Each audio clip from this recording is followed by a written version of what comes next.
साथ आज हम राजनीति विज्ञान के एमए फाइनल के कंपलसरी पेपर शोध पद्धतियों के सामाजिक शोध के विभिन्न सोपान नामक विषय पर चर्चा करेंगे। जैसा कि आपको पता है, सामाजिक शोध की जो प्रकृति वैज्ञानिक होती है, उसके पीछे एक महत्वपूर्ण कारण ये है कि शोध का मुख्य लक्ष्य होता है वैज्ञानिक निष्कर्षों की प्राप्ति, सामान्यीकरण करना तथा नियमों का प्रतिपादन करना। इस हेतु वैज्ञानिक पद्धति का प्रयोग किया जाता है। सामाजिक शोध भौतिक विज्ञानों की तुलना में अधिक व्यापक है। इसकी जो सफलता है वो इसी बात पर निर्भर करती है कि शोधकर्ता सुव्यवस्थित सुचिंतित रूप से वैज्ञानिक कार्यविधि के प्रमुख चरणों को ध्यान में रख के ही शोध में आगे बढ़े।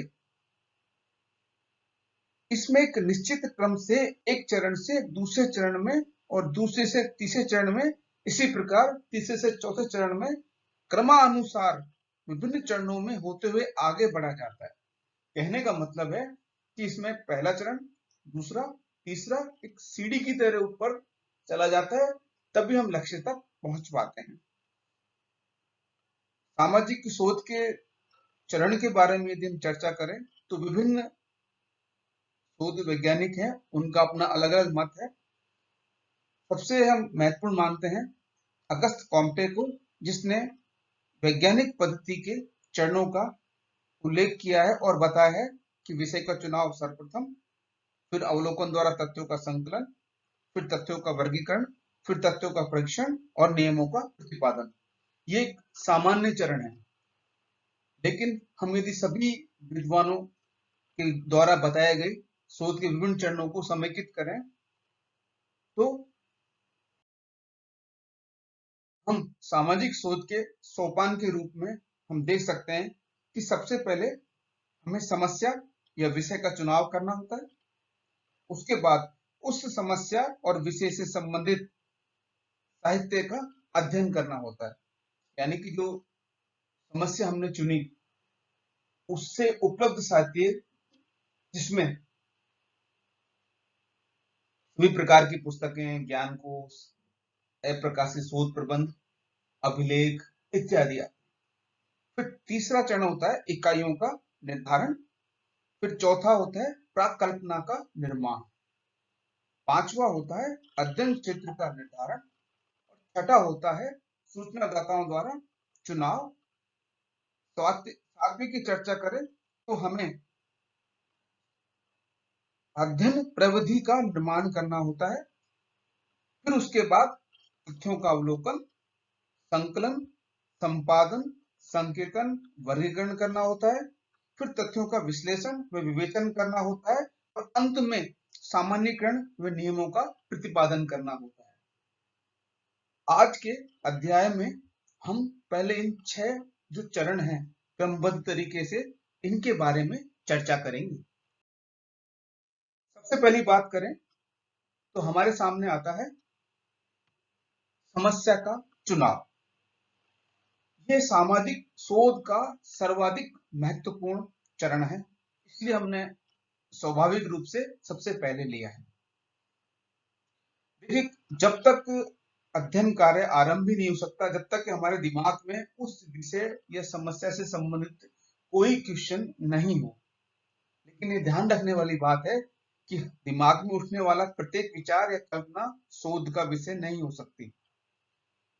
फिर तो हम उसके बारे में कुछ चीजों को ध्यान में रखते हुए अपनी उस समस्या को आकार देने की कोशिश करेंगे। सबसे पहले हमें ये देखना है कि उस विषय से संबंधित तथ्य हैं क्या नहीं है, या उसको हमें आगे कार्यान्वित करने के लिए वैज्ञानिक प्रविधि को काम में लेते हुए तथ्यों का संकलन किया जा सकेगा या नहीं किया जा सकेगा। इस शोध कार्य की समय सीमा क्या होगी, क्या इसकी जो हम कंक्लूजन निकालेंगे, जो नियम बनाएंगे, जो निष्कर्ष निकालेंगे, उनकी उपयोगिता है कि नहीं है। अन्यथा क्या होगा कि हमारा सारा, यदि हमने चुनाव ऐसी समस्या का कर लिया जो इन सब चीजों से परे है, तो फिर श्रम और साधनों का अपव्यय होगा। इसलिए विषय स्पष्ट होना चाहिए कि ताकि उसे हम एक निश्चित समयावधि में पूरी कर लें। विषय का क्षेत्र बहुत अधिक व्यापक नहीं होना चाहिए। नंबर 3, विषय से संबंधित शोध उपलब्ध हैं, किंतु उन अन्य शोध कार्यों की के ध्यान में रखते हुए आपका जो विषय चुनाव है मौलिक होना चाहिए। दूसरी क्या है, महत्वपूर्ण बात है कि इस बात को ध्यान में रखा जाए कि उपलब्ध प्रविधियों की सहायता से शोध कार्य किया जा सकता है या नहीं। अर्थात कि हम ऐसी विषय चुन लें जिसके लिए हमें उपयुक्त प्रविधियां ही नहीं हो, तो फिर हम परिणति तक नहीं पहुंच पाएंगे। आखिर में सबसे महत्वपूर्ण कि जिनकी विषय की जो समस्या है, यदि हमने ऐसा विषय का चुनाव कर लिया, ये समस्या का चुनाव कर लिया जिसके लिए प्रामाणिक तथ्य एकत्रित नहीं कर पाएंगे और जिसकी सामाजिक स्रोत की दृष्टि से कोई उपयुक्तता नहीं होगी, तो हमें ऐसे तथ्यों का चुनाव नहीं करना चाहिए। तो नट एंड सेल में बात करते हैं कि हम अपनी शोध की समस्या या शोध के विषय का चुनाव जो हमने पॉइंट बताए हैं उनके ध्यान रखते हुए करना चाहिए। अगली स्लाइड पे आते हैं, इसका है उपलब्ध साहित्य की समीक्षा। उपलब्ध साहित्य का अध्ययन शोधकर्ता को नवीनतम ज्ञान की प्राप्ति कराता है। इससे जहां उसे अपने क्षेत्र से संबंधित निष्कर्षों एवं परिणामों का मूल्यांकन करने का अवसर प्राप्त होता है, साथ ही उसे ये मालूम पड़ता है कि ज्ञान के क्षेत्र में कहाँ रिक्तियां हैं, कहाँ निष्कर्षों में विरोध है और कहाँ अनुसंधान की पुनः आवश्यकता है। इसके लिए हमें सबसे पहले ये देखना होगा कि शोधकर्ता इसके माध्यम से अध्ययन विषय के संबंध में ऐसी अंतर्दृष्टि प्राप्त होती है जिससे वह उचित प्रश्न कर सही समस्या का समाधान कर सकता है, सूचना एकत्रित कर सकता है। दूसरा, शोध कार्य में हमें पता चल जाता है पहले से किए कार्यों से कि अब हमने जो शोध विषय का चुनाव किया है उसके लिए कौन सी पद्धतियां उपयोगी रहेंगी, कौन सी प्रविधियां उपयोगी रहेंगी। नेक्स्ट, कि इसके माध्यम से हमें अवधारणाओं को समझने में सहायता मिलती है। साथ ही एक विशेष कि हमें यह पता चल जाता है कि इस क्षेत्र में यह शोध कार्य पहले से ही उपलब्ध है, तो हम उनके माध्यम से, उपलब्ध साहित्य के माध्यम से शोध कार्यों के दोहराव से बच जाते हैं और साथ ही हमें उन विषयों से भी, पहलुओं पर भी ध्यान देने का अवसर मिल जाता है जिस पर अन्य शोधकर्ता ने पूर्व में ध्यान नहीं किए थे। नट एंड सेल में कहें कि इससे शोधकर्ता अपनी समस्या के चयन, उद्देश्यों के निर्माण, उपयुक्त अनुसंधान विधि के चयन, आवश्यक उपकरण के निर्माण और शोध कार्य की सही दिशा प्राप्त करता है। इसके माध्यम से शोध कार्य अधिक व्यवस्थित होता है। अब अगले चरण पे आते हैं, इकाइयों का निर्धारण। ये भी एक महत्वपूर्ण चरण है जिसके अंतर्गत हमें इकाइयों का निर्धारण करना होता है और उन इकाइयों को स्पष्ट परिभाषित करना होता है। ये ध्यान रखा जाए कि जो आपकी इकाइयां हैं, जो यूनिट्स हैं, वो आपके अध्ययन से संबंधित होनी चाहिए। इकाइयों को पूर्णतः स्पष्ट और सुपरिभाषित होना आवश्यक है। साथ ही जो अध्ययन की इकाई हम लें वो सरल होनी चाहिए। जैसे हमने कोई श्रमिक ले लिया, शिक्षित ले लिया, शहरी ले लिया, ग्रामीण ले लिया, जो कैटेगरी हो स्पष्ट हो। अध्ययन के लिए हमने इनमें से किसी इकाई का उपयोग करें तो उसे एक सही तरीके से परिभाषित करना आवश्यक है।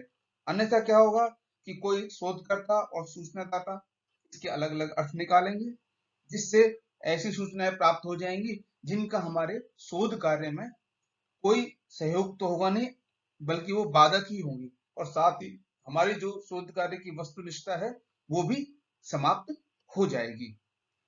अतः इकाइयों को ठीक से निर्धारित और स्पष्ट परिभाषित करना आवश्यक है। अगले चरण पे आते हैं, जो एक महत्वपूर्ण चरण है, कल्पना का निर्माण। देखिए, शोधकर्ता अपनी अध्ययन समस्या के प्राथमिक ज्ञान के आधार पर एक ऐसा सामान्य निष्कर्ष बनाता है जो उसके शोध का आधार होता है। अर्थात सर्वप्रथम हम अपने मस्तिष्क में कल्पनाओं का निर्धारण करते हैं। कल्पना एक ऐसा निष्कर्ष है जिसे सही नहीं मान लिया जाता, बल्कि वास्तविक तथ्यों व आधार पर उसकी पुष्टि की जाती है कि ये सत्य है अथवा असत्य। यह सोच समस्याओं के जो अनुमानित समाधान या प्रश्नों के संभावित उत्तर होते हैं, जिनकी बाद में जांच, विश्लेषण या परीक्षा की जाती है। कल्पना शोध कार्य को एक दिशा देती है, शोध के क्षेत्र को स्पष्ट करती है, और इसकी सहायता से जो आपका शोध कार्य है वो दिशाहीन होने से बचता है। कल्पना के माध्यम से शोधकर्ता को ये पता होता है कि हमें क्या ग्रहण करना है, क्या छोड़ देना है। वस्तुतः एक बात हमें यहाँ ध्यान रखने की है कि सभी प्रकार के शोधों में प्राकल्पना का होना अनिवार्य नहीं है, लेकिन जैसे कि अन्वेषणात्मक शोध में अध्ययन के प्रारंभ में सामान्यतः परिकल्पना या प्राकल्पना का निर्माण नहीं किया जाता, वो शोध परिणाम के आधार पर प्राकल्पनाओं का निर्माण किया जाता है। इस तरह से प्राकल्पना एक ऐसा सामयिक सामान्यीकरण है जिसकी प्रामाणिकता की परीक्षा शेष होती है। शोध के द्वारा प्राकल्पना की परीक्षा की जाती है। प्राकल्पना को अध्ययन समस्या के रूप में उभरे प्रारंभिक विचार का वैज्ञानिक रूप माना जा सकता है। अब आते हैं हम अध्ययन क्षेत्र का निर्धारण। देखिए, अध्ययन क्षेत्र का निर्धारण जो शोध विषय की प्रकृति के अनुसार ही होता है। इसके अंतर्गत हमें देखते हैं, शोध कार्य प्रारंभ करने से पूर्व शोधकर्ता को अपने जो अध्ययन क्षेत्र की सीमाएं हैं, जैसे भौगोलिक है, कितनी बड़ी जगह को उसने लिया है, किस तरह की जगह को लिया है, जनसंख्यात्मक वितरण कैसा है, अन्य आधार कैसे हैं, उसका निर्धारण कर लेना चाहिए। ऐसा करने से जो फील्ड वर्क में जो लगे हुए लोग, अन्वेषक का ध्यान प्रयत्न उस क्षेत्र विशेष तक ही सीमित रहता है। एक महत्वपूर्ण बात और, अध्ययन का क्षेत्र न तो छोटा होना चाहिए न अधिक बड़ा होना चाहिए। ज्यादा छोटे अध्ययन क्षेत्र के आधार पर उपयोगी निष्कर्ष निकालना कठिन होता है, वह ज्यादा बड़े क्षेत्र के अध्ययन के आधार पर यदि हम काम करें तो शोध कार्य निश्चित समय में पूर्ण करना मुश्किल होता है। अगले चरण की बात करें, सूचनादाताओं का चुनाव। देखिए, शोधकर्ता अध्ययन क्षेत्र की सभी इकाइयों से संपर्क करके और तथ्यों का एकत्रीकरण करते हैं। यदि अध्ययन क्षेत्र सीमित हो तो क्षेत्र की प्रत्येक इकाई से सूचनाएं प्राप्त की जाती हैं। इसे संगणना विधि कहते हैं, यानी सेंसस मेथड कहा जाता है। किंतु यदि विधि के द्वारा अध्ययन में काफी समय साधन लग जाता है, अतः अध्ययन के लिए निर्देशन विधि या प्रतिचयन विधि अर्थात सैंपलिंग मेथड का प्रयोग किया जाता है।